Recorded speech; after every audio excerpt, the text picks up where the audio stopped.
Comparto la siguiente experiencia que muestra por dónde anda nuestra patria y nuestro país. Hoy hay una historia que sale en todos los medios del jefe de la policía, el agente Joseph González, advirtiendo que ya ese cuerpo se ha cansado de que cuando intervienen con ciudadanos agreden a policía. Y dice el agente González que esto se acabó, que se va a procesar a todo ciudadano que se ha intervenido por los agentes de seguridad y que se ponga chango, potrón y agresivo.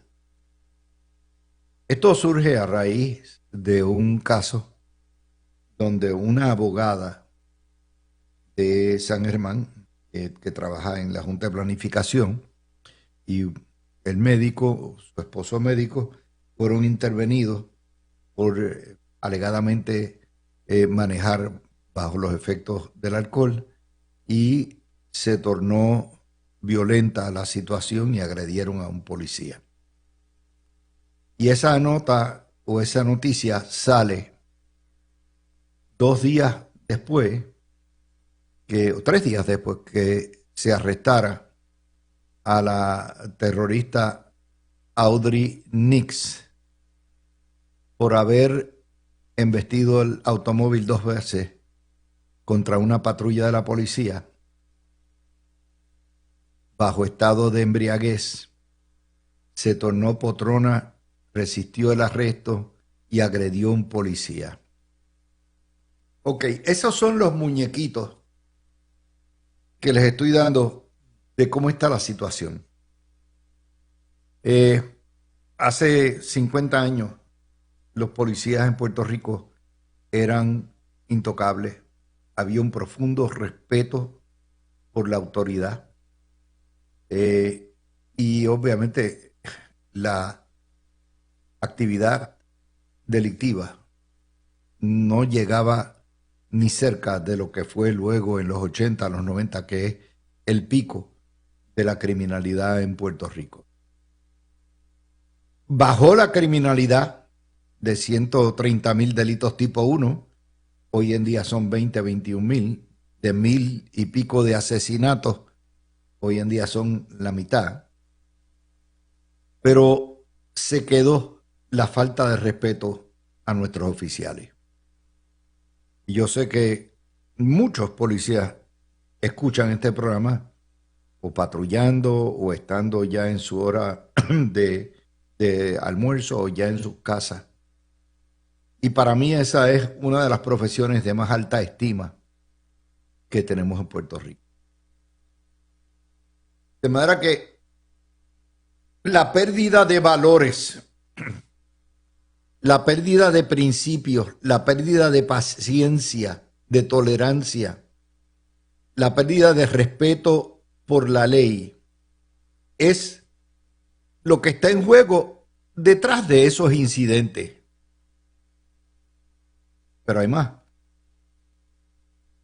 Hoy, después de haberle dado ayer el break de la esperanza a la que amenaza de muerte garantizada en las calles frente a las cámaras, Audrey Nix, la jueza Ana Paulina Cruz Vélez le dio todos los breaks y prácticamente la premió. El Departamento de Justicia había pedido que se le revocara la fianza y que se metiera presa porque había hecho un video donde hablaba pestes de la gobernadora, se dirigía a la gobernadora en violación a las órdenes de probatoria o de libertad, sí, libertad de palabra, Y encima de eso, la tipa no se presentó, dijo que tenía que reportarse el médico, estuvo hospitalizada, bueno, un show. Que solamente un juzgador ingenuo o totalmente prejuiciado a favor de este tipo de personas que tiene como deporte amenazar la vida de funcionarios públicos se pudiera creer. Y de hecho, yo no entiendo por qué la fiscalía de Janet Parra no pidió inmediatamente una enmienda a la solicitud de denegar fianza y de encarcelarla, porque desde el sábado se había arrestado a Audrey Nix precisamente por otro acto de violencia. Y créanme, esta señora o señorita tiene un récord de antecedentes penales violentos. Y lo del sábado, borracha como estaba, cayéndole arriba a las patrullas, tratando de huir, hiriendo a un policía, no formó parte del pedido que hizo el Departamento de Justicia para que le revocaran inmediatamente la sentencia. La sentencia no, para que revocaran la fianza. Porque obviamente las ha violado todas. No conforme con haber amenazado de muerte a la gobernadora frente a todas las cámaras de televisión en la calle, no en la iglesia, en la calle.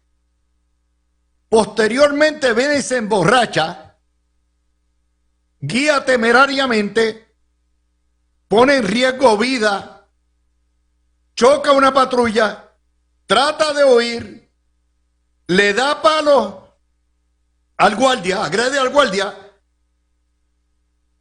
hace un video amenazando a la gobernadora de nuevo y diciendo que se tiene que ir fuera del país.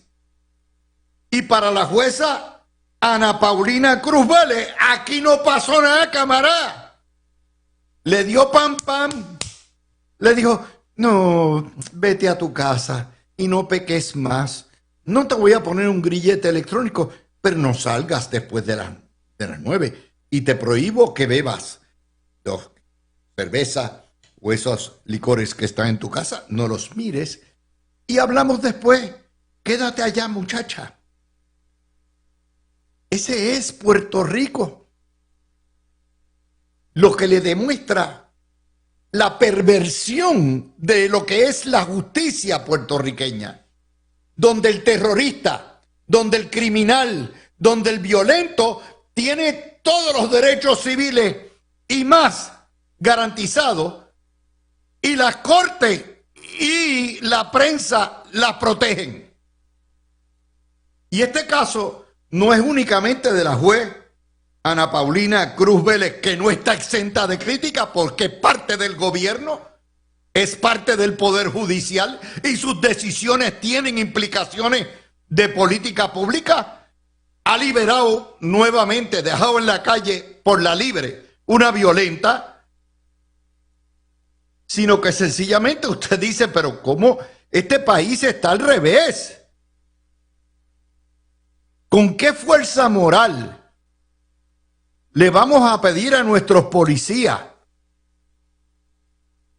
que vayan a ejecutar y hacer valer la ley por una porquería de salario, exponiendo sus vidas y sus cuerpos, exponiéndose a que en la primera intervención los agredan? ¿Con qué fuerza moral puede este gobierno o cualquier gobierno hacer valer la ley si a los primeros violadores de la ley, los violentos, son recompensados? Esto no se trata de un ciudadano de a pie, no se trata de un muchacho que, mire, estaba una muchacha, caramba, se emborrachó esta vez y se puso violenta. No, no, aquí hay un récord. Y la pregunta mía, Janet Parra, es ¿por qué tus fiscales no pidieron o no van a pedir la revocación de esa fianza? ¿Por qué razón? Es tu gobernadora. Es la vida de tu gobernadora, Janet Parra. Y aquí le ha caído agua a todo el mundo. Le cae agua a la jueza por irresponsable y le cae agua a la secretaria de Justicia por irresponsable también. Yo no comprendo por qué razón los eventos del sábado o del viernes en la noche no formaron parte de la petición.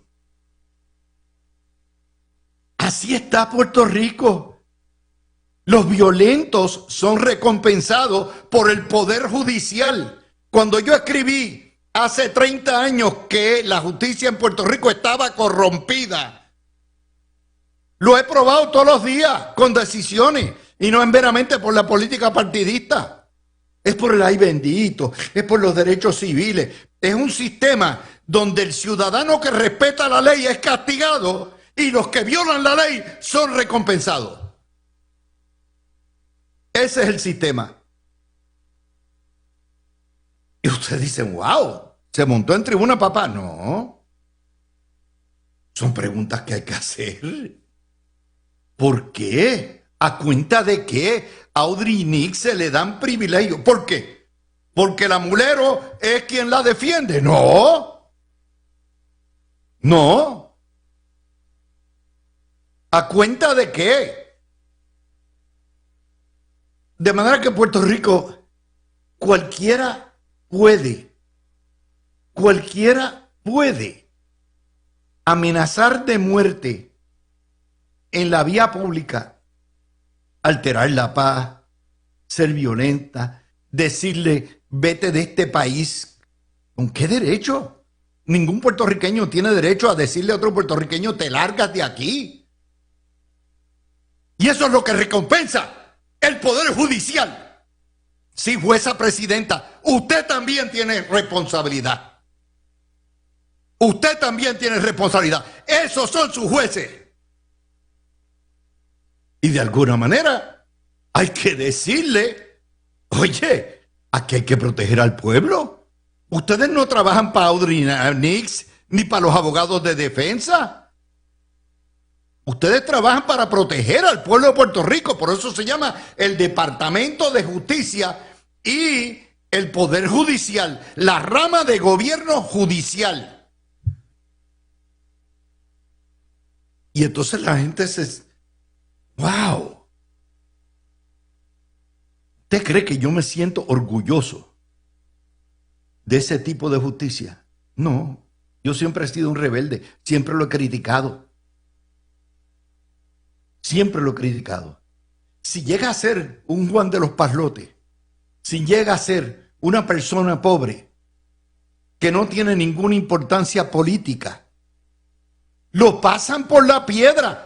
Estaría revocada esa sentencia, esa fianza hace rato, estaría metido en el calabozo. Pero no, aquí es el poderoso, el que tiene para la política, ese sí. Y obviamente tiene para la política con abogados, ¿verdad? Y la prensa.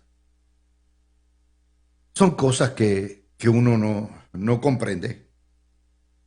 Y yo puedo entender a Joseph González, porque nadie se atrevería a tocar a un agente federal, porque los monos saben los palos que trepan. Y el que agreda a un agente federal le cae el peso de la ley y no hay tutía y no hay bendito en un tribunal. Lo meten preso a la soltá. Porque los agentes de seguridad pública son el brazo de defensa del pueblo. Por eso nadie se mete con un agente del FBI ni con un agente de la DEA. No se le salen changos. Solamente con la policía de Puerto Rico. ¿Y saben por qué lo hacen? Porque saben que cuando llegan allí los abogados reclaman derechos civiles, los jueces se achantan o bajan por sus prejuicios y sale el agresor por la puerta ancha, como aquí ha salido por la puerta ancha. Porque esta mujer tiene una serie de actos después que la arrestaron, que la encausaron por las amenazas de muerte, que son en una continua violación de los términos de la fianza. Pero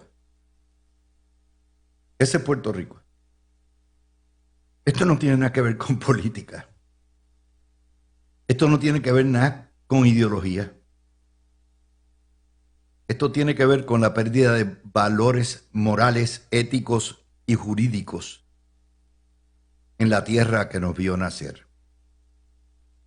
Un deterioro acelerado y marcado que afecta a todas las ramas de gobierno, que afecta a las instituciones públicas, que afecta al ciudadano de a pie. Y por ahí les empezó. Ustedes creían que yo iba a empezar hoy con el lío de la secretaria de Estado y todo eso, ¿no? No. Le voy a explicar por qué. Yo pienso que Verónica Ferraioli es una mujer competente y que tiene derecho a su día en el Pleno. Y mañana será el día. Y mañana yo creo que sería una grave injusticia comenzar a especular sobre datos que no son parte del récord todavía, que pudieran o no pudieran salir. Esta mañana yo escuchaba a Adrián González decir que se iban a espatarrar los legisladores del PNP, que iban a recular y que confirmarían a la secretaria de Estado, cosa que no sabemos. Y no sabemos porque hasta que no se vea qué es lo que pasó con el lío de las planillas, por qué razón no se erradicaron, hasta que no testifiquen los contables que asesoraron, hasta que no testifique el Departamento de Hacienda, hasta que no veamos si trabajaba a la misma vez en dos puestos, o sea, si hacía el trabajo de administradora de la oficina de la comisionada a la misma vez que atendía a clientes privados. Todo eso tiene que salir si existiera la evidencia. Si no, que se calle en la boca. Yo no puedo juzgar como lo hice con el procedimiento en la Cámara. En la Cámara todo iba bien hasta que surgió que no había radicado planilla en Puerto Rico, en cuyo caso, pues, aquellas aguas trajeron estos lodos, ¿no? Y eso es lo que hay. Pero pasar juicios sobre historias que dicen o dejaron de decir y si trabajaron o no trabajaron, no. Eso sería caer en la trampa de aquellos que pretendieron hacerle a Waldemar Quiles la peineta, soltando todos los días, o los que querían juzgarlo en la prensa al secretario de Salud. Y si algo hemos aprendido es que hay que esperar que bajen los datos. Y cuando bajen los datos, pues pasamos juicio sobre esa situación. Obviamente es el chisme del día. Todo lo que da es una... En realidad lo llaman una confrontación entre el Ejecutivo y el Senado. No lo es. Nada que confrontar. ¿Por qué razón? Porque cada uno ejerce su deber constitucional, el poder nominador de la gobernadora y el poder de pasar su consentimiento o su rechazo de la legislatura. Ninguna confrontación. pero se interpreta como si fuera una pelea a muerte a todo lo que da. Y de hecho, déjeme decirle, no se pierde nada. Si mañana o pasado fuera rechazada por el Senado, business as usual. ¿Por qué? Porque la licenciada Ferraioli tiene uno de los grandes puestos del gobierno, que es jefa del centro de convenciones y todo lo que es el distrito de convenciones. Gana muy buen salario y seguirá siendo una de las manos derechas de la gobernadora, y la gobernadora le va a conferir dentro de su autoridad y dentro de su poder y la confianza que le tiene, aquellas asignaturas pendientes que tenga. Así que no se va a caer el mundo porque se rechace o se acepte, no va a cambiar nada. Que las relaciones entre la gobernadora y el presidente del Senado pudieran recrudecerse. Bueno, ellos son adultos, ellos se entienden y son lo suficientemente inteligentes como para saber que quedan 4 años de cuatrenio y que no pueden, que obviamente esta cosa van a tener que trabajar juntos el resto. Así que ya con eso les doy una idea de dónde vamos. También quiero señalarles otra de las notas, ya que estamos en la legislatura, yo quiero tocar una nota que salió en Noticel del Departamento de Educación objetando un proyecto de la representante Tatiana Pérez, presidenta de la Comisión de Educación, que ordenaría el uso de inteligencia artificial para enseñanza en inglés. Y el Departamento de Educación alega que eso pone en riesgo fondos federales, 10 millones en fondos federales. Espérate. La inteligencia artificial llegó para quedarse. Y bien utilizada, pudiera ser tremenda instrumento para ayudar a los maestros. Siempre y cuando la inteligencia artificial no sustituya al maestro, porque es que el maestro es insustituible. Entonces tenemos que buscar la manera de integrar para ayudar a enseñar inglés, ciencias, matemáticas a la inteligencia artificial. Esa excusa de que le va a costar fondos federales es una excusa totalmente baladí. Es una excusa frívola porque el propio Donald Trump y su comité DOGE han recomendado, al recortar programas, empleados y fondos, que se sustituya muchas de las plazas por inteligencia artificial. Así que no me vengan con el cuento de que los federales, esto es ajeno a todo lo que da. De hecho, la administración de Trump ha dicho que en la batalla por desarrollar la inteligencia artificial, los chinos les están ganando y que hay que pasarle a los chinos en el uso y lo que es la domesticación de inteligencia artificial. Por lo tanto, este tipo de proyectos hay que cogerlo no con pinzas, sino visto desde el punto de vista más positivo que podamos ver y ver cómo se puede implantar para que asista a los maestros. Y si surge un mejor estudiante de esto, pues naturalmente lo vamos a trabajar. Y debiéramos trabajarlo. También otra nota que surge, esta vez surge esta historia, surgió en Magic y Noticel la recogió. El secretario de Corrección, Francisco Quiñones, dice que investiga por corrupción a empleados de confianza. Empleados están choteando unos a otros. Usted sabe que los penales toda la vida han sido focos de corrupción, particularmente empezaron con guardias penales, pero también de autoridades más altas. Y obviamente se ha hecho un esfuerzo en estos 3 meses por parte del secretario Quiñones, arrestando oficiales correccionales corruptos. Cuando el río suena es porque agua trae. A mí me parece, si son empleados de confianza, hay que preguntar si son empleados nombrados por él o retenidos por él. Y a mí me parece que por allí jumea y pudiera haber de trasfondo una investigación federal sobre esto. No lo dice la historia, es mera especulación, pero cuando usted habla de empleados de confianza, pues está hablando de los que usted reclutó.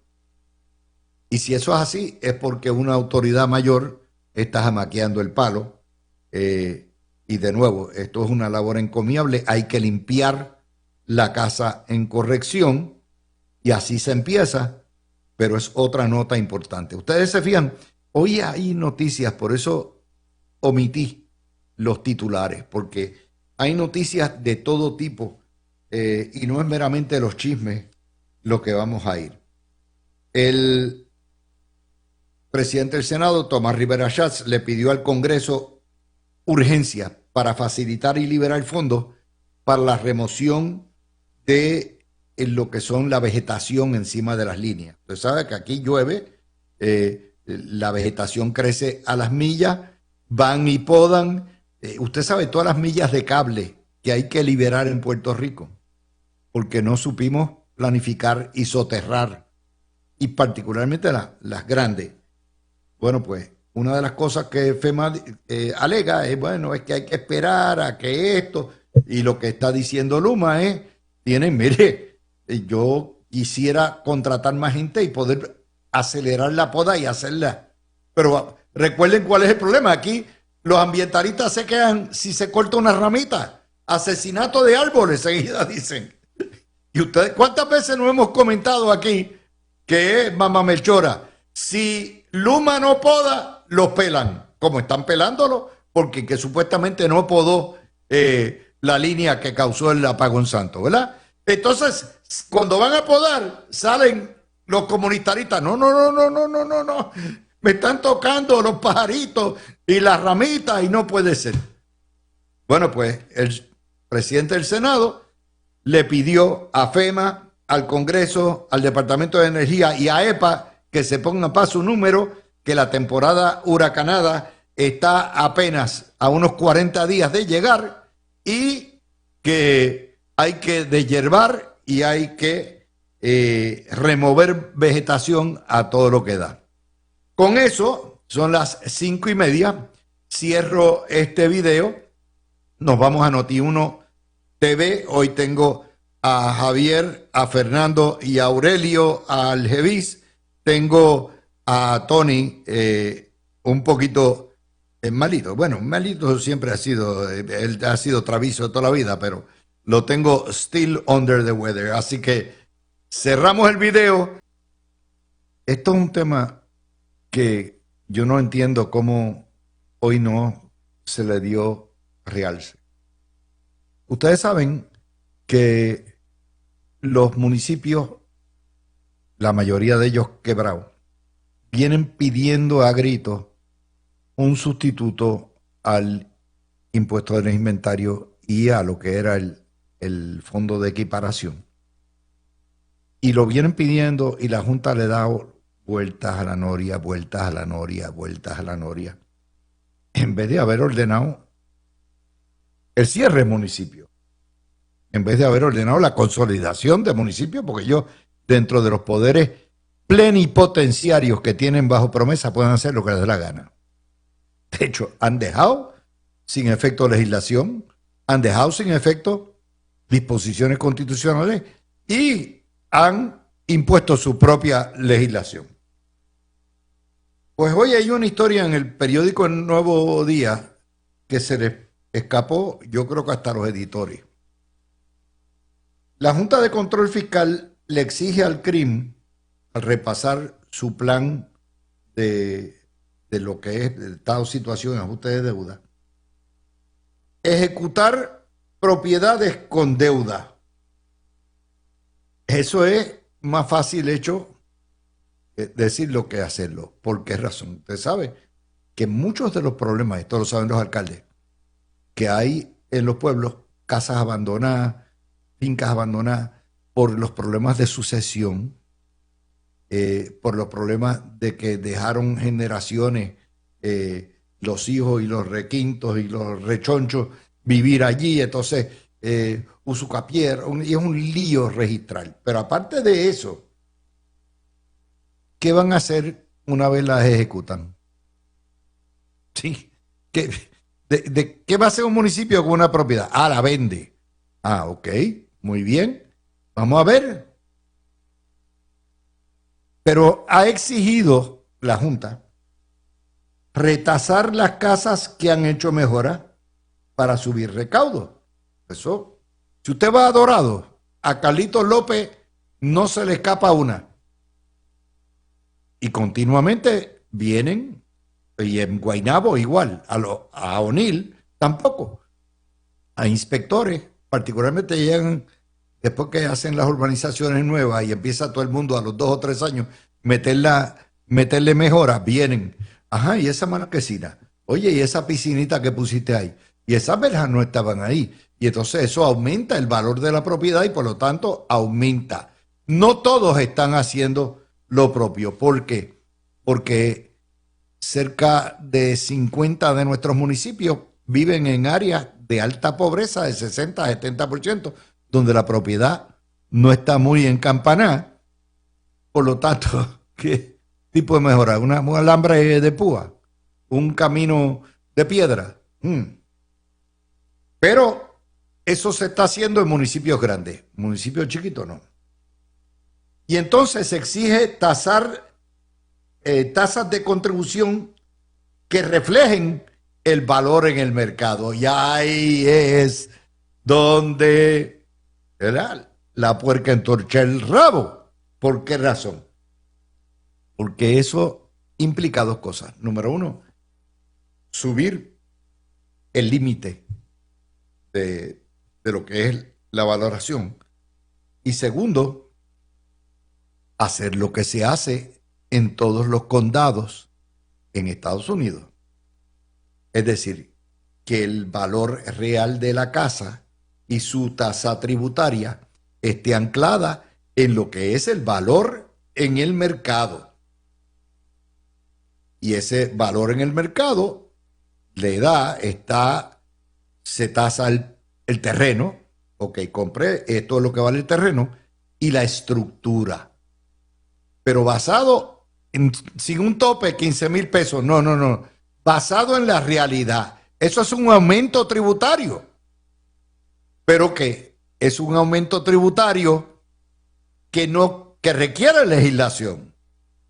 Y ningún legislador de ningún partido va a permitir que se aumente el impuesto de propiedad territorial porque los tumban. Y exige también la Junta un impuesto variable adicional a la tasa actual. Mire, esto es bien fácil. Yo estoy seguro que la Junta de Control Fiscal tiene estudios actuariales de cuánto se pierde, cuánto se gana y si se implantan estas medidas con especificidad, cuánto le cuesta al pueblo. Pídanla. Esos son documentos públicos. Pídanla para saber cuánto nos va a costar. Y yo puedo entender que haya pero en un país pobre, si usted le meten un property tax de 500 pesos mensuales y la propiedad suya lo que vale es 75,000 pesos, obviamente más el impuesto que usted paga del IBU, más la contribución sobre ingresos, liquida. Eso hace sentido en un estado como Florida, donde no hay contribución sobre ingresos estatal, el IBU es de 6% y los condados se alimentan. En realidad, el impuesto que se paga en Florida es la contribución territorial y de ahí va para las escuelas, para los bomberos, para los policías, para los centros de salud. Ahí va, se paga todo. ¿Por qué? Porque la base tributaria es esa. Y una casa en Florida que puede tener un apartamento de 400,000 pesos, pues termina pagando fácilmente fácilmente entre $3,500 a $4,000 al año. ¿Por qué? Porque el floridiano no paga contribución sobre ingresos estatales, la paga federal, pero no estatal. Por lo tanto, hay un balance. En Puerto Rico no. Puerto Rico solamente los del 4% están exentos. Todos los demás estamos clavados a pagar al precio, a la tasa más alta en el mundo. Es así. Y el IVU más alto en todas las Américas.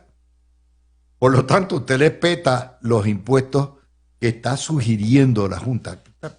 No sugiriendo, está ahogando a los municipios y obligando al gobierno a aumentar impuestos territoriales. Así que esa es la primera noticia y tengo en el estudio a Javier, Fernando y Aurelio dijo que venía por ahí. Empiecen por ahí para abajo. ¿Están ustedes listos para pagar más property tax? Saludos Luis, a ti, a Fernando, a Aurelio que viene de camino y a Tony que se mejore y a todo el público que nos está escuchando. Bueno, estaba hablando aquí con Fernando antes mientras te estábamos escuchando, de que si fuera como en el estado de la Florida, donde no tendríamos que pagar impuesto estatal, pues ciertamente, impuesto estatal sobre la contribución sobre ingresos, pues podría ser entonces que estaríamos dispuestos a cambiar una cosa por la otra, ¿verdad? Un alza en el impuesto a la propiedad por no pagar impuestos sobre la contribución. Pero ese no es el caso de Puerto Rico. La realidad es que el caso de Puerto Rico, el análisis que hiciste al final, es el análisis correcto. O sea, tienes y la semana pasada todo el que pagó planilla, o sea, el de clase media para arriba, básicamente entre lo que es la contribución sobre ingresos, más el 11.5% del IVU, más el impuesto que pagas al CRIM si tienes una propiedad de inmueble, más el impuesto que pagas por los arbitrios de cuando, ¿verdad? Cuando compras un auto. Cuando tú sumas todo, básicamente el gobierno de Puerto Rico se queda con un 50% aproximadamente, y si le añades el seguro social, el Medicare, y los otros impuestos federales, estamos hablando de quizás hasta un poco más del 50% del sueldo de las personas de clase media para arriba. Así que evidentemente es un sistema bastante confiscatorio ya de por sí. Cuando el problema es real que tiene el crimen, y lo que no vi en la noticia, y lo que debería ser lo primero que se haga antes de considerar subir lo que es el porciento de contribución a los que ya pagan, es registrar todas las propiedades que en este momento no están registradas y ni siquiera están pagando al CRIM. Yo creo que, y te sorprenderías, Luis, que no es solamente en la ruralía, no, en el área metropolitana hay estoy seguro que hay muchísimas propiedades que no están registradas con el CRIM y que deberían estarlo. Pero siempre la solución es a los que ya están pagando, que paguen más. Y eso es lo que al final del día, pues yo entendería que un proyecto que llegara a la legislatura PNP en este momento, que requiriera un aumento en las contribuciones, cuando ha sido la política pública de las últimas administraciones del PNP de que no van a aprobar un impuesto más, pues entonces no tendría una oportunidad de que fuera aprobado. Me parece que deberían enfocarse más en eso, en registrar las propiedades que en este momento no están registradas y ponerlas a pagar, a estar entonces hablando de subirle los impuestos a los que ya están pagando. Pero esa noticia se le escapó, Fernando, a todo el mundo hoy. O sea, es una noticia de los que mandan. Y los que mandan están diciendo, no, ustedes tienen que resolver su propio problema, y ahí tienen las contribuciones y las tasas y todo eso. Atrévanse a hacerlo. O sea, lo que la Junta le está diciendo es, yo no voy a sacarle las castañas del fuego porque es un asunto político y yo no me voy a quemar, pero sí les voy a exigir que ustedes se resuelvan ustedes mismos. Bueno, evidentemente ellos pueden poner eso en un plan fiscal y pueden aplicar bastante presión a través de los tribunales para que el CRIM modifique sus operaciones o se aprueben medidas internamente para lograr ciertos objetivos que aparezcan en ese plan. plan fiscal, de hecho, es el libreto que la Junta de Supervisión Fiscal le prepara a todas las entidades que están bajo sindicatura y quiebra. El gobierno de Puerto Rico tiene uno, entiendo que la Autoridad de Acueductos tiene uno, CRIM tiene uno, la Universidad de Puerto Rico también. Pero como tú muy bien dijiste, esa clase de cambios requiere de legislación. Si no está legislado, el impuesto es un ultravires, y esa legislación, si tiene que ver con impuestos, se tiene que hacer por el orden constitucional, presentarse en la Cámara de Representantes, etcétera, etcétera. Yo soy fiel creyente del modelo que tienen lugares como Texas y Florida, de que tú pagas un impuesto sobre las propiedades que tienes y no pagas contribuciones sobre ingresos, o pagas una tasa más reducida. Pero lo que la Junta está sugiriendo o casi ordenando que se haga, sin tener poder para ordenarlo, es básicamente para llenar las arcas, para continuar pasándole fondos a los municipios. También hay otras alternativas que podemos considerar, y no meramente ver cómo reforzamos el sistema de captación de contribuciones municipales. Que esa era otra de las cosas que la noticia decía, de que, pues mira, la propiedad es morosa, que el crimen empiece a ejecutarla. Ok, y el crimen ha tomado unas medidas para mejorar los cobros, tiene una oficina que opera casi aparte para cobrar las deudas morosas,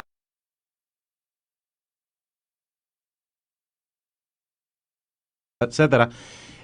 Pero, ¿qué te parece si aceptamos la realidad de que no podemos tener municipios Cadillac y tenemos que conformarnos con municipios más económicos, con municipios marca, ¿cómo era que se llama ese carro? Yugo. No sé si, pues, me imagino que aquí en la audiencia unos cuantos se acuerdan de eso. No, papá, tú eres viejito. Es un carro de los 70. Yo llegué a ver ese dealer. En Yugoslavia, imagínate tú. Yo recuerdo haberlo visto en la Kennedy. Pero anyways, muchas veces la respuesta no es cuánto más captamos, sino qué recortamos. Porque la captación, continuar aumentando la captación y los impuestos, lo que hacen es asfixiar a la clase media, a lo que Javier se refería ahorita. Entonces la clase media es la que, para todos los efectos prácticos, mueve la economía, crea empleo, impulsa la academia, crea profesionales, etcétera. Eso dentro de las personas un poquito más acaudaladas son los más, ¿no? Las personas que ya son ese 1% que tienen recursos de millones de dólares no son tantos. Entonces, pues si tú quieres un Puerto Rico más estable, con crecimiento, tienes que fomentar el crecimiento de la clase media y no lo haces asfixiándola con contribuciones. Así que yo creo que es momento ya de pensar de dónde recortamos. El otro tema, en lo que llega Aurelio, también le traigo otro de los temas, y es el gobierno inicia el proceso para buscar sustituto de Luma. Bueno, yo pensé que eso se había empezado con el comité que crearon. Buscan documentar incumplimientos porque no tienen la documentación. Y antes de fin de año, el comité evaluará un informe sobre el incumplimiento. Esto quiere decir que la promesa primarista de cancelar el contrato de Luma se hizo sin tener evidencia de que hubo las violaciones. O sea, fue obviamente una promesa política basada en cero. Porque si hoy, 4 meses después de haber iniciado este comité, de hecho 5, pues ese comité se creó en diciembre, no hay evidencia. Están recopilando evidencia de que Luma violó el contrato, pues eso quiere decir que toda la campaña fue montada sobre especulación. Eso es uno. Y están en busca de documentación. El último apagón santo fue por falta de mantenimiento, dice Jennifer González. Bueno, pues obviamente si inició con contacto de vegetación en una línea, pues quiere decir que esa área donde la vegetación tocó la línea o se había podado o no se volvió a podar y permaneció así. De hecho, el SAR de Energía atribuye el santo apagón a la falta del sistema de protección, que son dos cosas distintas. La gobernadora, por un lado, me está diciendo en el Nuevo Día el apagón es falta de mantenimiento, pero el SAR de Energía dice que es que falló el sistema de protección, que es otra cosa, que son los obturadores, los cierres, cuando cae, los switches, eso es otra cosa distinta. Pero obviamente esto lo que revela es que el tema, Jennifer González sabe que el que a hierro mata, a hierro muere, y que este tema en particular, que fue el que le permitió a ella tumbar a Pierluisi, pudiera venir a morderla si no se resuelve rápidamente. Cógelo por ahí. Bueno, mira, si lo sabe que regresó de vacaciones cuando hubo el apagón. En menos de 5 horas. Evidentemente, ella sabe que el asunto de la energía eléctrica es puede haber varios, pero ciertamente es uno de los principales temas que fue de tema de campaña y que obviamente va a ser el tema principal por el cual su administración va a ser juzgado. Yo creo que ella no tiene duda de eso y precisamente por eso es que ha continuado luego de que ocurrió el apagón, pues haciendo este tipo de anuncios como el que hace. Luis, el anuncio que ella hace ahora en plena campaña le cayeron a palos a Pierluisi porque él y su gobierno decían que no había evidencia de negligencia o incumplimiento de contrato por parte de Luma. Bueno, pues le acaban de dar la razón a Pierluisi. Bueno, lo que pasa es que Jennifer González siempre dijo que cuando llegara iba a documentarlo más allá de lo que ya estaba documentado. Y nombra el comité principal, ¿verdad? El que nombra en diciembre, precisamente para ir recopilando esa información del incumplimiento con más detalle. El comité que nombra ayer es para buscar, el subcomité, ¿verdad? Que nombra ayer es para buscar posibles operadores que puedan sustituir a Luma. O sea, son dos cosas diferentes. Uno es para el incumplimiento, el otro es para esto. Entonces, en cuanto a las razones para el apagón, si vemos el reportaje, ¿verdad? Y las expresiones de Josué Colón, él está diciendo que dos cosas. Uno, la falla es una línea de transmisión que evidentemente, o por la información que ellos tienen hasta el momento, tiene que haber ocurrido por algún tipo de vegetación o algo que hizo contacto. Y él dice que luego de eso entonces falla lo que es el sistema que hubiese ayudado a que no se propagara más allá de esa línea y resulta entonces en que hay un apagón general porque se afectan todas las líneas de transmisión y pues evidentemente las generatrices se caen y se protegen de esa forma. Así que puede ser las dos. Ahora bien, aquí viene la importancia de lo que hemos hablado siempre del desganche y de la corta y poda y de la vegetación, etcétera. Si tú no coges todas esas líneas y tú simplemente cortas todo lo que hay ahí debajo, todos los árboles, todo lo que... O sea, y lo único que haces es podar, evidentemente va a regresar nuevamente y vas a tener que estar haciéndolo mucho más seguido, podando, y vas a tener mucho más problemas de este tipo. Aquí hay que dejarse de chiquitas con Luma, con el que sea que esté, y olvidarse de las protestas de los ambientalistas que van a venir a decir, como tú dijiste ahorita, que eso es genocidio de la vegetación y de árboles, etcétera. Tú tienes que sacar todo lo que esté debajo de las líneas de transmisión y distribución en Puerto Rico, punto. Si el árbol que esté ahí abajo se tiene que ir, se acabó. Y hay otra cosa, y esto lo vamos a coger cuando vengamos, y es lo siguiente. Cuando la estrategia de los comités empieza a parir subcomités y cuartos de comité e hijitos de comité, eso quiere decir que la estrategia de los comités tiene una fecha de expiración. O sea, hay tanto que tú puedas hacer nombrando comités que si son buenos pueden sugerir buenas ideas. Pero obviamente los comités son ¿verdad? Lo que es lo que siempre se ha dicho, el camello es un caballo con joroba, ¿verdad? Bueno, pues los comités son así, son lentos, tardan, y mientras tanto siguen los apagones. Por lo tanto, hay premura. Y cuando tú ves que nombran muchos comités, en algún punto este año termina la cuestión de los comités y ya hay que empezar a trabajar.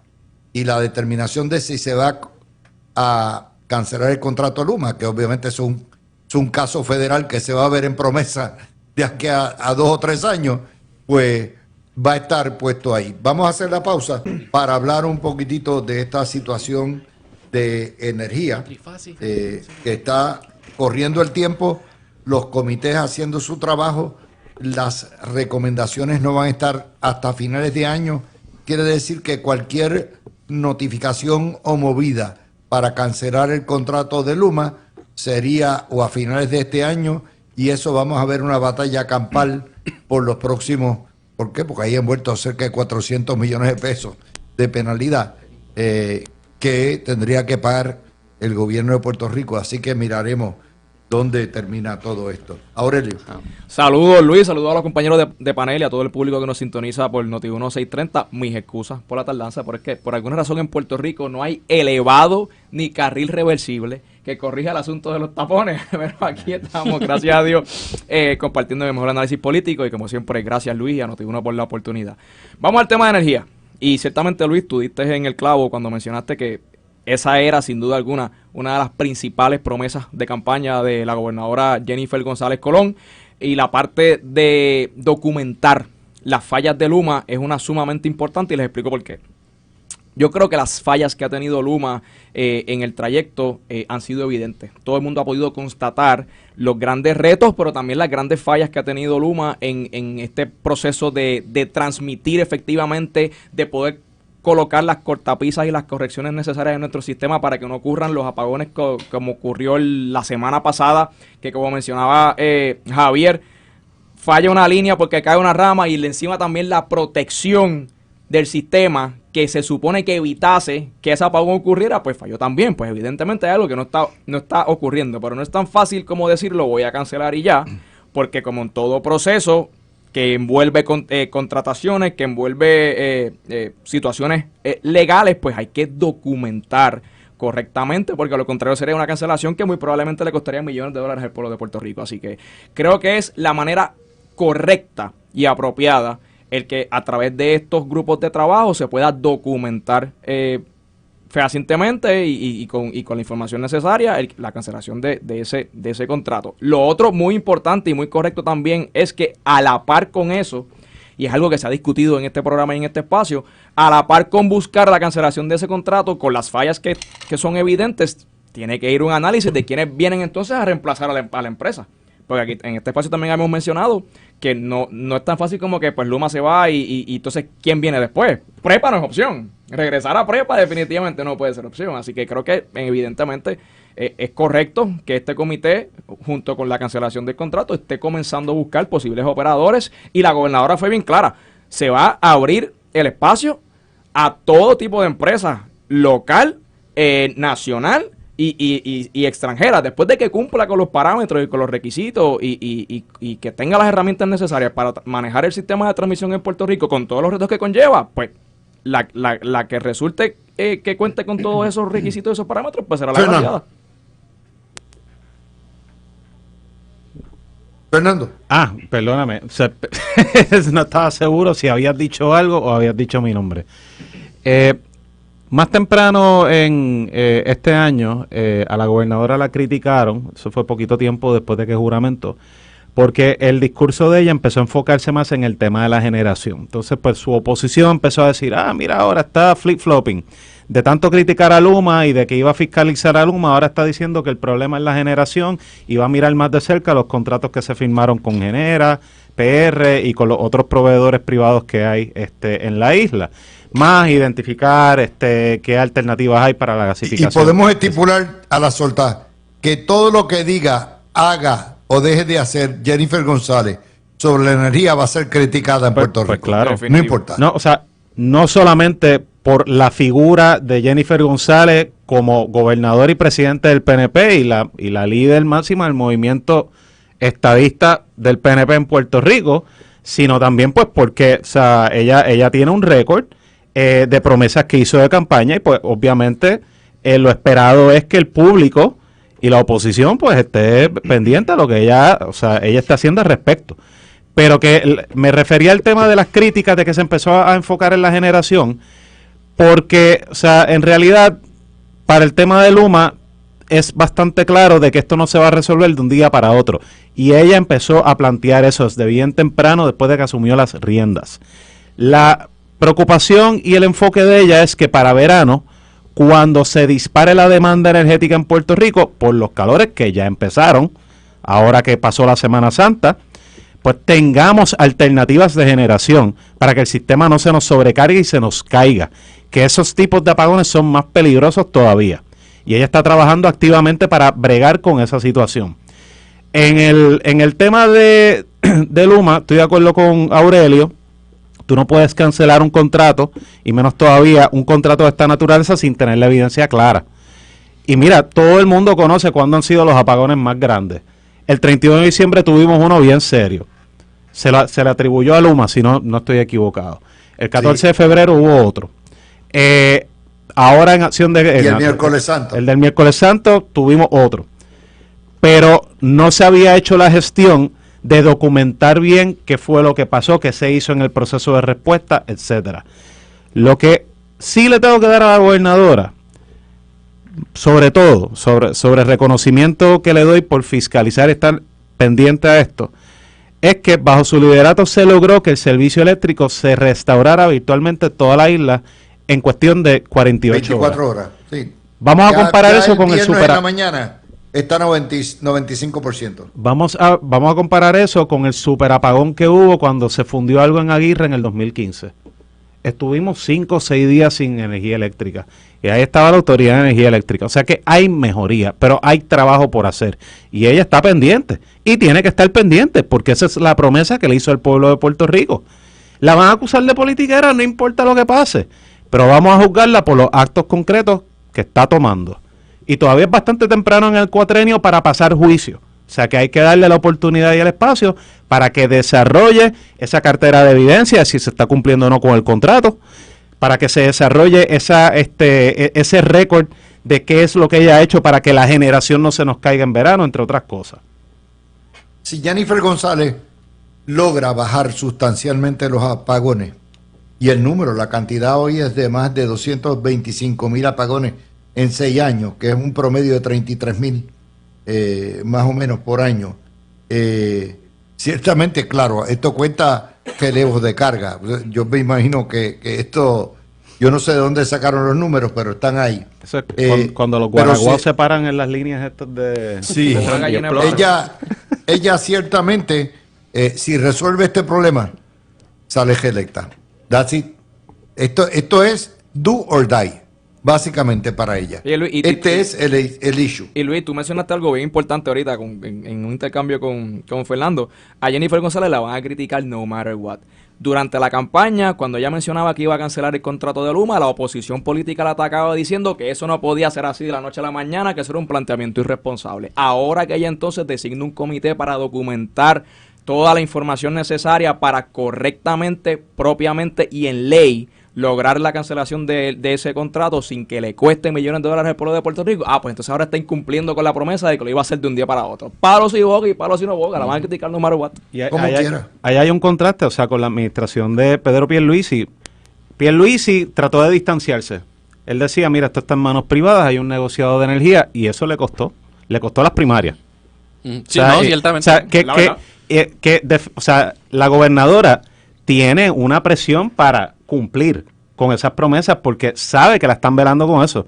Y hay que juzgarla a base de los actos que está tomando ahora para evitar ese tipo de problemas en un futuro, políticamente hablando, y para mejorar la calidad de vida del puertorriqueño de a pie. Y es una presión, algo que ella misma identificó sobre la administración Pierluisi, que era que a su entender no se estaba poniendo en los zapatos del ciudadano de a pie y no estaba proyectando que estaba del lado, ¿verdad?, de ese ciudadano.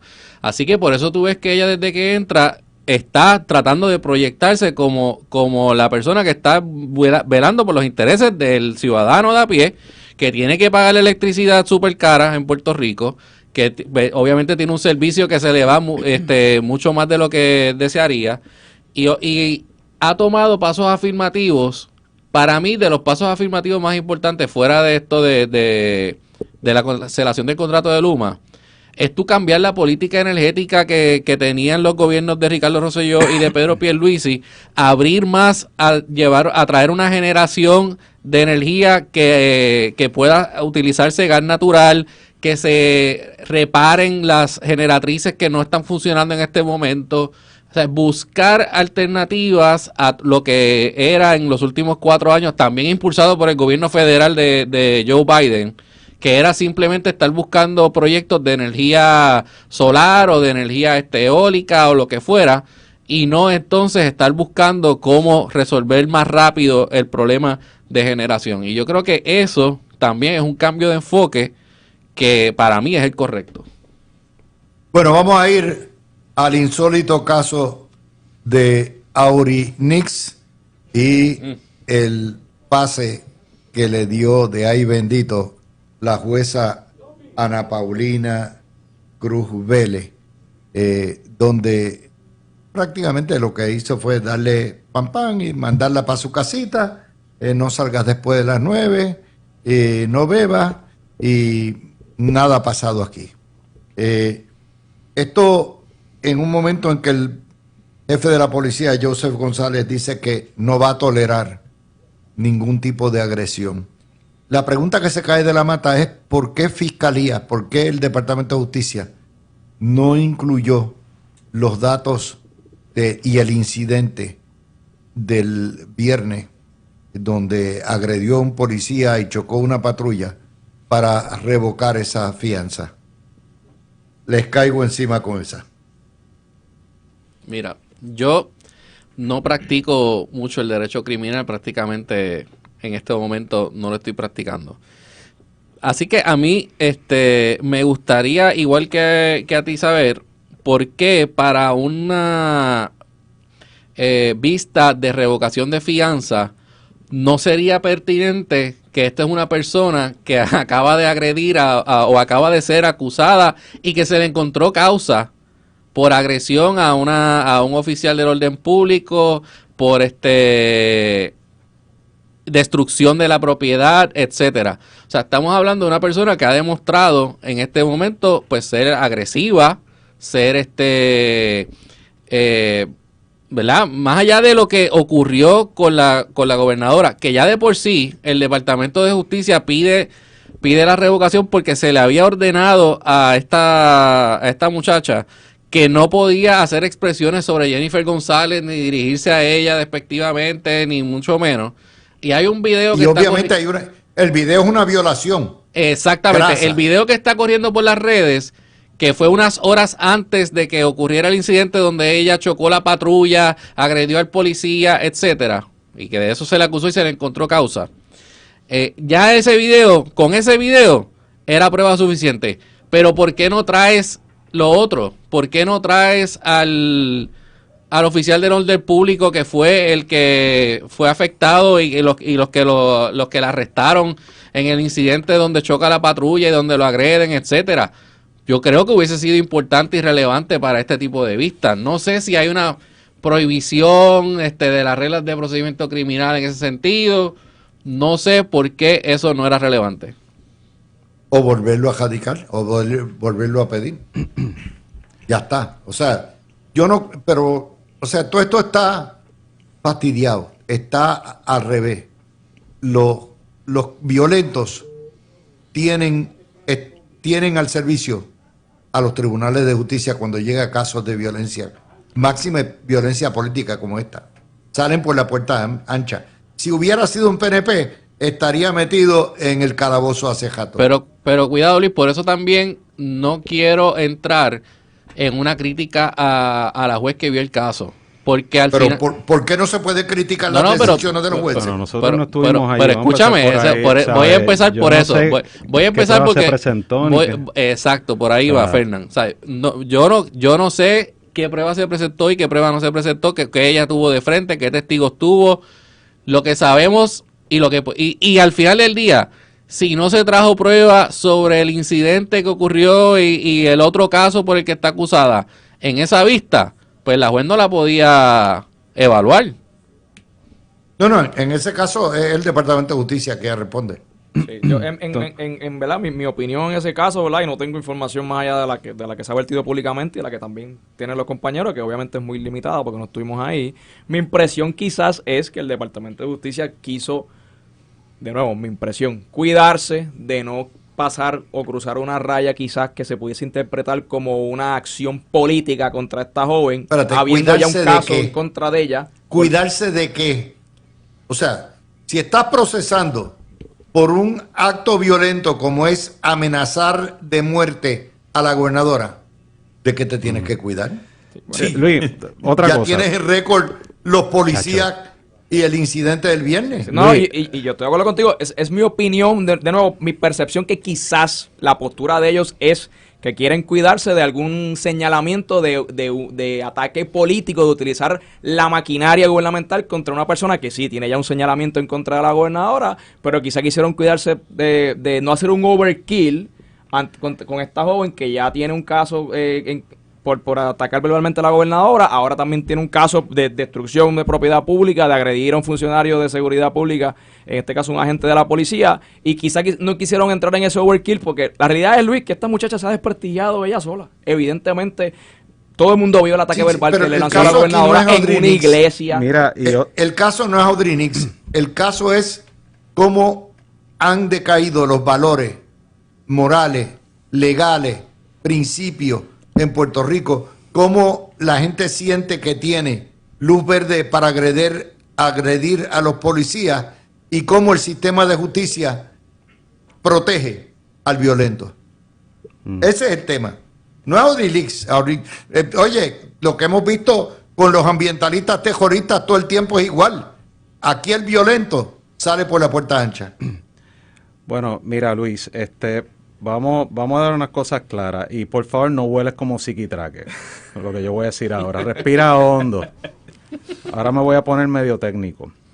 Ella lo que tiene pendiente de lo que hizo el 2 de enero son unos cargos menos graves. O sea, las condiciones de fianza, que de hecho la fianza es un derecho constitucional en Puerto Rico.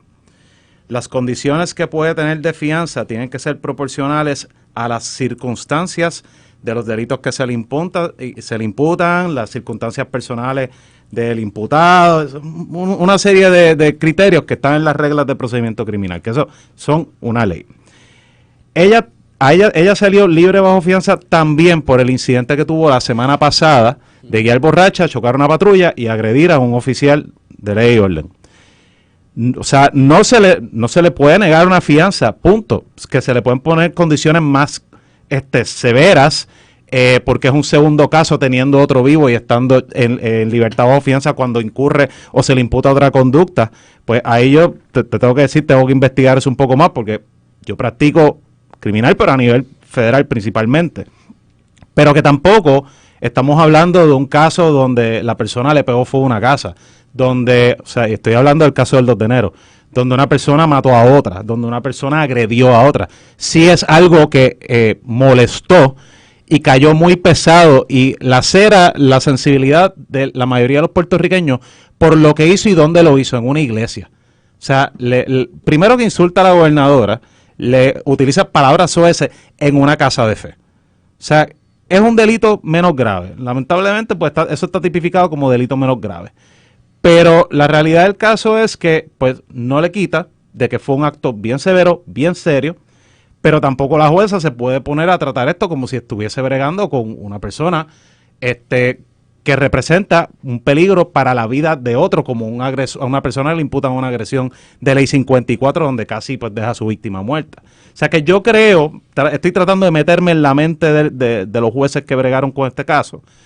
Creo que lo están viendo estrictamente a la luz de qué delitos tiene esta persona radicado. O sea, ¿qué cargos tiene radicado?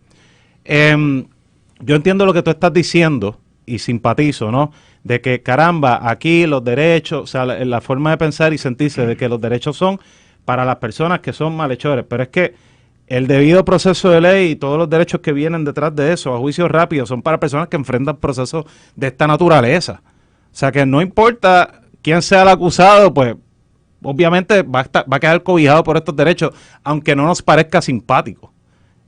O sea que, ojo con lanzar una crítica que abarque a todo el sistema de justicia criminal, porque tiene sus defectos, no estoy diciendo que es perfecto, porque, ¿sabe? A fin de cuentas, el sistema está diseñado para también tener unas protecciones para el que está siendo procesado.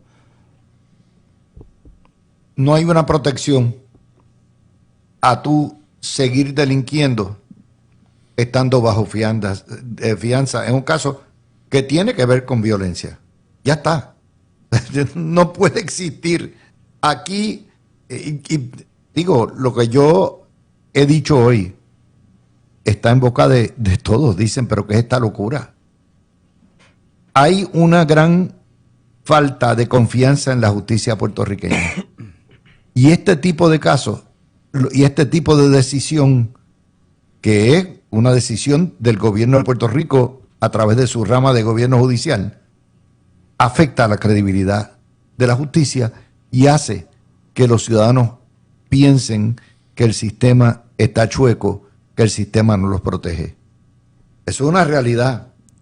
Tan realidad como ustedes quieran argumentar como abogados de defensa todos los derechos que tiene el acusado. Aquí nadie le ha negado debido proceso a esta señora. Pero ciertamente esto ocurre demasiado de veces. ¿Cuántas veces no los hemos visto salir por la puerta ancha? Desde décadas. Desde décadas. Los ambientalistas en Puerto Rico hacen lo que les da la gana. Destruyen, paran, violan derechos civiles, vieron lo que les da la gana. Y nadie, la justicia mira para el otro lado. Eso es una realidad. Pero Luis, no estés adjudicando ya que en este caso ya ella salió por la puerta ancha, porque el caso no se ha visto por lo menos todavía. En cuanto a la fianza, sí salió por la puerta ancha. Bueno, la fianza, o sea, algún tipo de fianza se le tenía que dar. Y se le dio. Y se le dio. Era para revocar la fianza y había base o para revocar revocarla. la libertad en lo que se ve, en lo que se veía el caso, si ella incumplía con las condiciones que se le otorgaron. Pero más allá de eso, Luis, yo creo y estoy viendo, por lo menos en este gobierno, que a todo el que esté cometiendo algún crimen y sea parte de una protesta de el alegado derecho a la libertad de expresión, en el pasado veíamos que muchas veces los gobiernos ni siquiera le radicaban cargos. Y aquí por lo menos estamos viendo que los que protestaron y paralizaron obras de construcción en Rincón, que a esta muchacha se le han radicado ahora 2 diferentes casos por 2 diferentes situaciones, una de amenaza a la gobernadora y el otro por destrucción a la propiedad, obstrucción a la justicia y agresión a un oficial del orden público, y se están procesando, se están llevando los casos. Vamos a ver si ahora estos casos, los jueces que los ven, terminan, ¿verdad? Con una convicción y obviamente si el caso se lleva de manera apropiada. Bueno, yo le digo, ¿verdad? Lo que es el análisis, pues aquí siempre se critica a los legisladores, los alcaldes, la gobernadora, los jefes de agencia, y pocas veces se tocan las decisiones judiciales. Y cuando se tocan las decisiones judiciales, desafortunadamente no tenemos más material que aquel que nos provee la prensa. Ciertamente. Luce horrible, luce mal, luce injusto, y es lo que es. Y eso, pues, yo llevo esta queja, yo la llevo hace 40 años, así que no se agiten. Esto es irreformable. Y en el caso de la fianza, Luis, de lo que tú planteas, yo simpatizo con ese planteamiento. De hecho, cuando el exgobernador Luis Fortuño legisló el referéndum para revocar la fianza, y claro, obviamente eso era en caso de cargos graves de asesinato, yo voté a favor de revocar la fianza en esos casos, pero el pueblo le votó en contra. El pueblo reconoce el derecho a la fianza en un mayor o menor Dos grado veces. como una protección. Pues. Lo hizo en el 94 también. Y vamos a tener en mente otra cosa, ¿para qué es la fianza si no es solamente para garantizar la comparecencia del imputado? O sea, no es un castigo, porque como mucha gente lo está planteando, de que debieron haberle revocado a Odrinitz por lo que hizo el viernes pasado, es que no es un castigo. O sea, hay que hacer el análisis, pero hay que hacerlo tomando en cuenta cuál es la figura que estamos analizando, ¿sabes? Y ella se presentó al tribunal, no ha dejado de comparecer, que si dio una excusa monga, pues, de que no podía ir al tribunal ayer o algo así porque estaba un doctor, pues terminó compareciendo. Medio mundo sabe dónde está, si esa muchacha vive de los medios. Es más, ahora mismo yo me imagino que se está volviendo, está feliz de la vida, porque todo el mundo está hablando de ella. O sea, de eso vive el influenciador. Así que, vamos, por la puerta ancha, lo siento, no estoy de acuerdo. Por la puerta ancha es, si luego de que todos pudimos ver los videos de lo que ella hizo dentro de la iglesia y afuera, un juez, porque estos son cargos menos graves, esto no va frente a un jurado, un juez determina que ella es no culpable de lo que le imputan. Ahí te digo yo, espérate, hay un problema serio porque creo que la prueba es bastante clara para probar estos casos más allá de dudas razonables. O sea, pero nuevamente, fianza es una cosa, una pena de reclusión o multa o lo que le corresponda por lo que ella hizo ese día son otros 20 pesos. Bueno, vamos a hacer la pausa a la nación. Trump, estamos ante la caída más grande en la Bolsa de Valores de Nueva York desde la Gran Depresión. Ayer y hoy terminó en números rojos, pero ciertamente la situación está al punto donde el presidente Trump hoy ha tenido que señalar públicamente, contradiciéndose, que él no piensa votar al jefe de la Reserva Federal, Jerome Powell, y señaló que la guerra de aranceles con China se van a bajar y va a terminar muy pronto. Por otro lado, Trump está en guerra con la Corte Suprema, está furioso porque no le permitió sacar criminales indocumentados sin hacerle juicio. Él dice que él no tiene los recursos y que Estados Unidos no tiene los recursos para deportar 4 millones de indocumentados, que es lo que quisiera deportar, y darle juicio a todos ellos. También la Universidad de Harvard lo demandó para descongelar sus dotaciones, que son cerca de $2,000 millones. También Trump se reunió ayer con Walmart, con Lowe's, Target y Home Depot, las tiendas por departamento de las más grandes, para pedirles que compren americanos y que mantengan los costos bajos. Y también ayer tiene el Pentágono prendido, los milicos no respetan al secretario Pete Hegseth, que inclusive votó a sus 3 asesores de confianza más cercanos, y estos lo chotearon por estar compartiendo secretos de guerra a través de las redes sociales sin seguridad. Llegó al punto donde ayer Caroline Leavitt, la secretaria de prensa, señaló que el Pentágono entero le está queriendo serruchar el palo al secretario de Defensa. O sea, que venga eso, una misión de la propia Casa Blanca, que los militares, el Estado Mayor está a palo con el secretario de Defensa, eso no pinta bien. Y Trump nuevamente sigue bajando en las encuestas. Cójanlo por ahí, que sé que eso es un tema que tiene pespunte y va a continuar deteriorando la cosa. Lo dijimos aquí hace un mes. Bajo el Alien Enemies Act se le tiene que dar un juicio a cada persona que vaya a ser removida del país bajo esa ley. Lo dijimos y la Corte Suprema lo validó. No estoy diciendo que estoy duro, pero I told you so.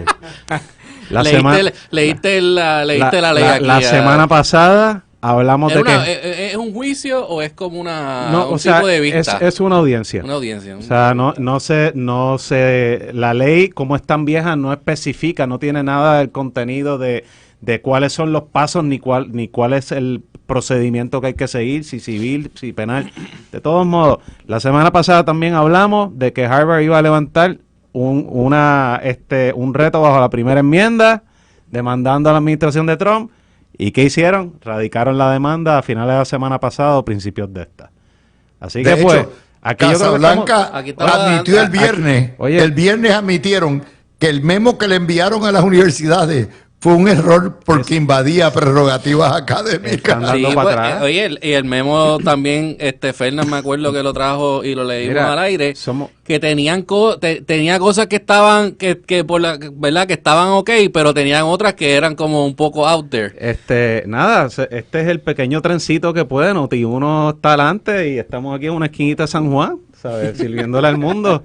No, pero era de esperarse. No te apures, Fernando, que lo único que falta es que te traigan a Peter Miller para que se forme la pelotera. Bueno, pero Javi tiene que faltar. Un martes, o tiene que tener un juego de su hijo o algo así. Pero... No, y tú sabes que a mí me encanta. ¿Qué pasa? Javi es en realidad un republicano de esos. Bien raro. ¿Cómo que le llaman ellos a los que son a los Rhino. Es un Rhino. Trump, es republicano de vieja escuela. O sea, pero Peter no. Peter es más trompista que Trump. Sí. ¿Ok? Ese es Alan. No le quites el puesto a nuestro amigo Alan Maccabi. Saludos a Alan, un abrazo. Y de hecho, con el cariño y aprecio que le tengo a Peter, yo gozo cuando compartimos en el panel. O sea, es súper divertido. Pero mira, es de esperarse, o sea, toda acción conlleva una reacción.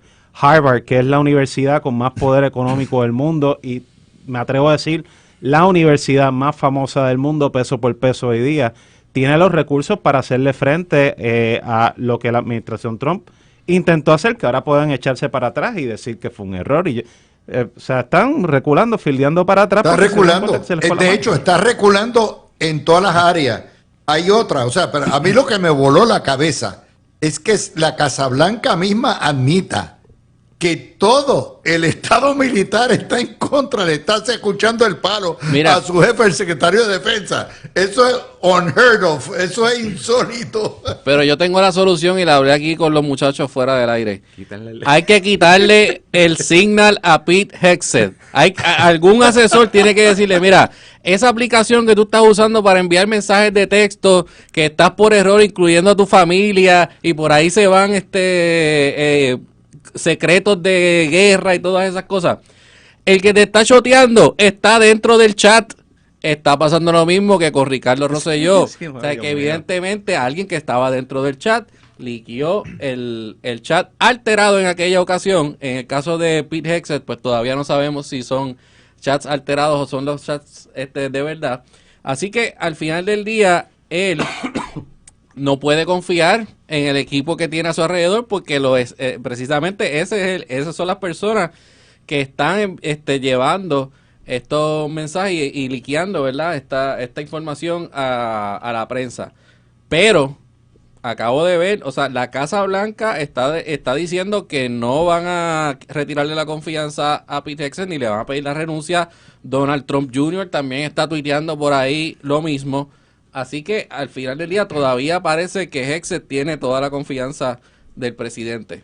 Yo voy a decir lo que decían de Hillary Clinton. Lock him up. Por lo del email server. Qué lindo suena cuando el zapato está en el otro pie, ¿verdad? Mira, y así fue. Vamos a hacer el análisis, Aurelio. Sí. La economía y la inflación es a Trump lo que la energía y la crisis de los apagones es para Jennifer González. Son el problema a resolver. Completamente. Si Jennifer González resuelve el problema eléctrico, she's home free. Y si Trump logra traer industria y regresar a Estados Unidos a ser la primera potencia mundial en términos de producción industrial, sin mucha inflación. Obviamente no puede ir a reelección, pero ciertamente el Partido Republicano barre.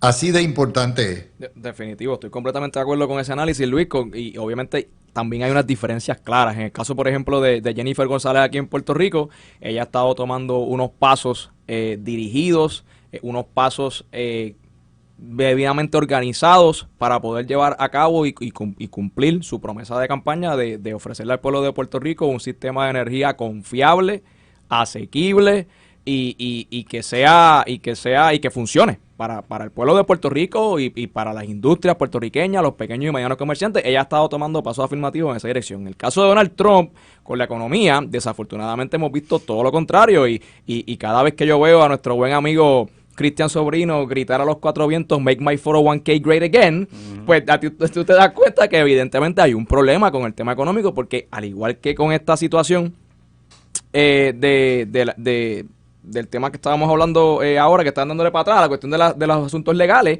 Trump la ha dado para atrás y para adelante al tema de la economía. La cuestión de los aranceles, por ejemplo, y yo como demócrata entiendo la idea detrás de esta situación de los aranceles. Ciertamente hay un problema de manufactura en la nación que está a la baja. Es importante que la nación recupere ese sitial de manufactura. Esa idea yo la entiendo, pero el problema es que la implementación ha sido un Lo que pasa es que desastre. no la compra.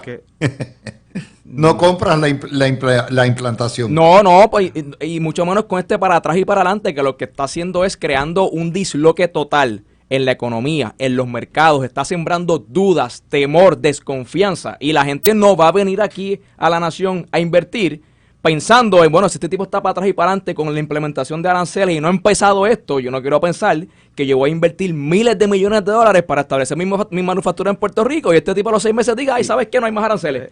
¿Cómo se sostiene eso? Hay otra cosa que tiene que ver con esto de los aranceles. Sí, porque tampoco sabemos exactamente qué es lo que Trump quiere lograr. Por un lado habla de parar la entrada de fentanilo de Canadá y México, parar la migración indocumentada, repatriar empresas. Ha dado 50,000 razones para los aranceles. Pero la realidad del caso es que Estados Unidos se convirtió en una economía de servicio hace años.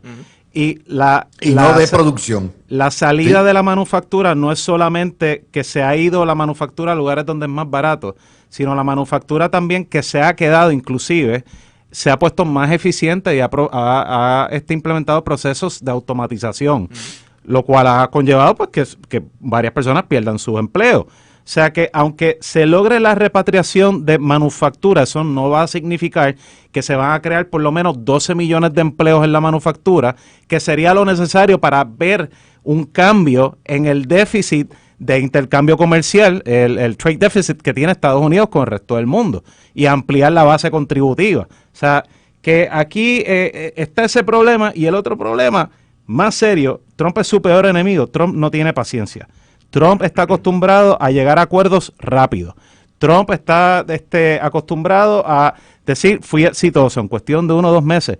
Y estas negociaciones toman tiempo, toman meses, a veces hasta años. O sea que, ¿qué éxito él va a tener liquidando trillones de dólares de riqueza de los mercados internacionales? Está por verse. Pero yo creo que el precio a pagar y que estamos pagando ahora mismo es demasiado alto para lograr, sabe Dios qué, porque no sabemos qué es lo que él quiere lograr. Hay una cosa de toda esta situación de estos 4 meses y ha sido, en Puerto Rico no hay nada que podamos hacer por la economía en ese contexto. En este momento, con las manos amarradas por la Junta de Control Fiscal, que de hecho en un año en que subieron los recaudos, bajaron 160 millones del presupuesto, para que ustedes vean la mala leche que tiene esa dictadura, ¿no? Pues básicamente todo está controlado de afuera. El futuro del empleo en Puerto Rico, el futuro del crecimiento económico, el futuro del consumo, el futuro de lo que es la distribución de la riqueza, todo está en manos de Donald Trump y las políticas que haga Donald Trump. Es así. No hay más. Nosotros no podemos hacer mucho más. De hecho, quien determina todo en cuanto a presupuesto es la Junta de Control Fiscal. O sea, Todo está federalizado. La economía puertorriqueña está federalizada. Y aprovecho la oportunidad, Luis, para sostener la crítica que siempre le he realizado a la Junta de Supervisión Fiscal.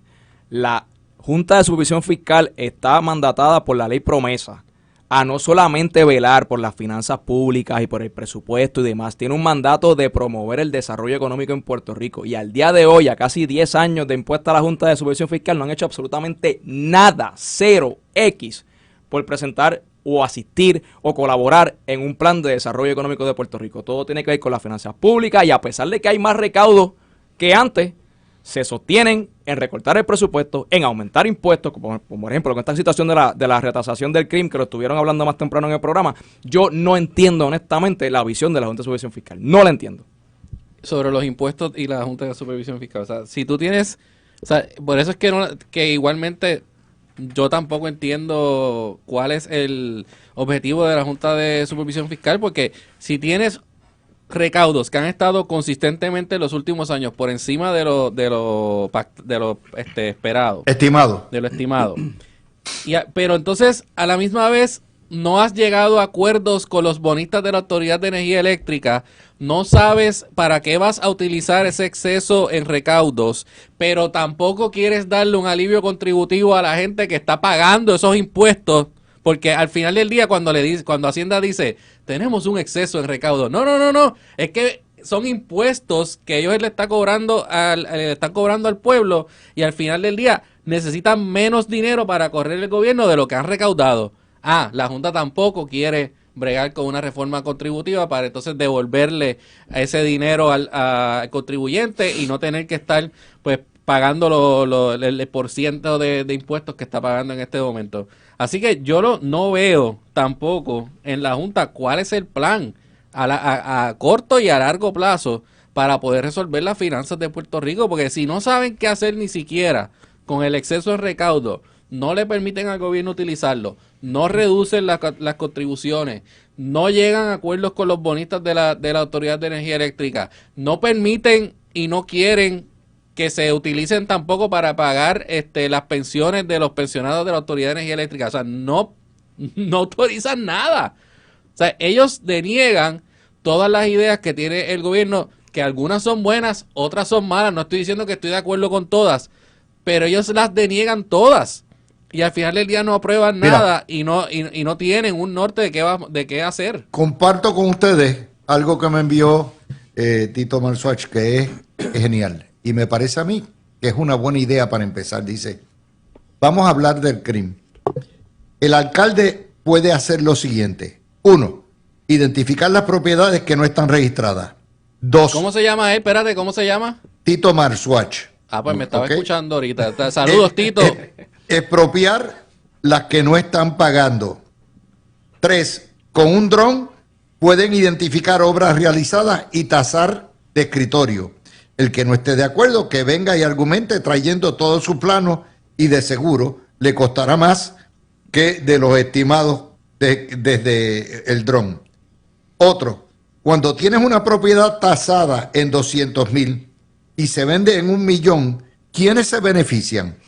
El vendedor que recibe el dinero, el comprador, el crimen no le aumenta, el broker se mete entre el 3 y el 6% del precio, el abogado, porque la ley no puede menos de 5% de una escritura y sobre la hipoteca de 1%, perdón. Y es aquellas transacciones en exceso de 500,000 pesos. El registrador o 5% de ambas en los comprobantes.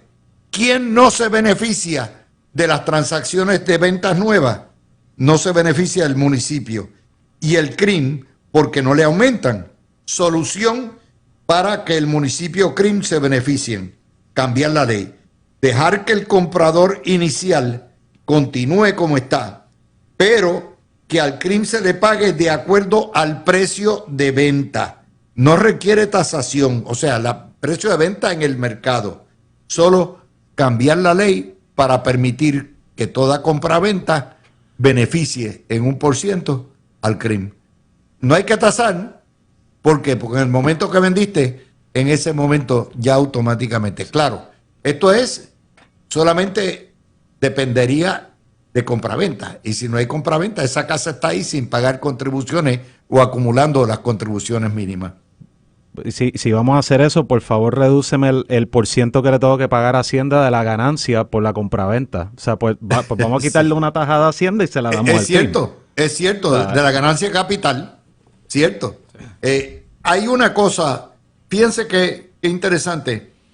En Florida está el gobernador DeSantis, hace como 2 meses, propuso eliminar las contribuciones territoriales, que pudieran ser 6,000, 8,000, 9,000, 10,000 pesos al año, dependiendo. Porque ese es la contribución heavy que se paga en Florida, es esa. El debate es, entonces, si eliminas el property tax, mataste los municipios y los condados. ¿Cómo lo sustituye? Bueno, pues entonces se ha llegado a hablar de poner un impuesto de ventas de entre 12 y 15%. ¿Qué dicen los demócratas liberales? No me hagas eso porque los pobres, eso es regresivo y los pobres tendrían que pagar más. Es equitativo, pero ese debate está ocurriendo ahora mismo y en otros estados donde las contribuciones territoriales particularmente afectan a los viejitos, a los que ya no trabajan, a los que no tienen ingresos. Y todos los años los condados le aumentan y le aumentan más las contribuciones. Esto es un debate fascinante. ¿De dónde sale el dinero para pagar los municipios? Pues yo creo que hay que ponerse creativo. Ahora, el problema es que el pagano siempre va a ser el contribuyente. Y eso tiene un costo político. Eso tiene un costo político y por eso que ustedes ven que los políticos no le meten mano a nada que tenga que ver con impuestos, subir los impuestos. Y es complejo en el caso de los municipios, por ejemplo, porque por años hemos debatido aquí en Puerto Rico la idea de consolidar el municipio o consolidar el servicio, porque hay demasiados y parece inexplicable e increíble que haya 78 caciques, con 78 asambleas municipales, con 78 directores de recursos humanos, pero la realidad es que el municipio es quien más cercano está al pueblo y quien ofrece unos servicios básicos esenciales que doña Petra allá en Jayuya probablemente necesita esos servicios y quien único se los va a conseguir directamente es el alcalde de su municipio. Ella tiene a dónde ir a acudir para pedir esa ayuda. Mira si este país está loco. Noticel dice que Recursos Naturales expidió distintas multas por boceteo en reservas naturales y zonas de playa. Venga acá, ¿no hay una ley que prohibía el boceteo en todo Puerto Rico? De hecho, esas máquinas de boceteo, esas bocinas, las deben prohibir de verdad con confiscación. No es solamente en las playas. Yo no sé si a ustedes les ha pasado, pero a mí me ha pasado, te ponen un boceteo de eso y tú no oyes absolutamente nada. En tu casa, en tu calle, cerca de la iglesia, cerca de la escuela. No hay, yo no sé, eso lo prohibieron. No, y los ponen en el baúl y entonces la bocina está dando para afuera. O sea, yo no sé si el de adentro está escuchando, pero ciertamente todo el que está alrededor está escuchando esta... O sea, mano, y no es ni salsa, o sea, es trap. ¿Saben qué? Ustedes, claro, no se dan cuenta porque ustedes están in situ todo el tiempo viviendo ahí. Pero cuando uno va y viene, tú te das cuenta que Puerto Rico tiene que ser uno de los lugares de mayor contaminación de ruido que tú encuentras en el mundo. O sea, te ponen música en el restaurante, música en la tienda, música en el supermercado, a todo gender, ¿ok? Música y alboroto en el aeropuerto, música, o sea, los niveles de ruido en Puerto Rico no lo sabemos, pero eso tiene un efecto en la salud mental y en la salud de los ciudadanos. Y el boceteo ha venido a empeorar esa contaminación de ruido, pero nadie los toca. ¿Quién le dice a una tienda, ¿para qué tú necesitas música de rap o lo que sea para ir a comprar en un supermercado? O meterte en un centro comercial. Yo no entiendo. Pero vamos a felicitar al secretario del DRNA por emitir Por las las multas. multas. No, Claro, sí, porque claro, ciertamente pero él lo sí que lo debe tocó. pedir es que el recurso natural más valioso que hay en Puerto Rico, la especie en mayor peligro de extinción, somos los ciudadanos, los puertorriqueños. Por lo tanto, debiera pedir Quiles que la legislatura prohíba totalmente y confisque todas las bocinas de boceteo. Yo creo que eso está legislado ya. Eso fue Yo el no- cuatrenio no sé. pasado. Cuando salió el debate de que eso es como un deporte, me acuerdo que había gente que practicaba el deporte del boceteo. Ay, Dios y eso mío. se llegó a legislar. Como el Sí, deporte sí, de no los superhéroes del sí, huileo. Sí, es una cosa... Sí, bárbara. huileo, Pero está bien, boceteo. o sea. La verdad, bueno, teníamos muchas noticias hoy. Gracias. Hoy se dio banquete el demócrata liberal de nuestro programa, Por lo que veo, Fernando. una orden administrativa. Y te puse otro demócrata liberal. Hoy fue un buen hoy táctico estaba- aquí. estaba en minoría hoy. Así que Sí, hay gracias legislación. a los tres. Tienes razón. Mis amigos, por ahí viene el gran Falú. Nosotros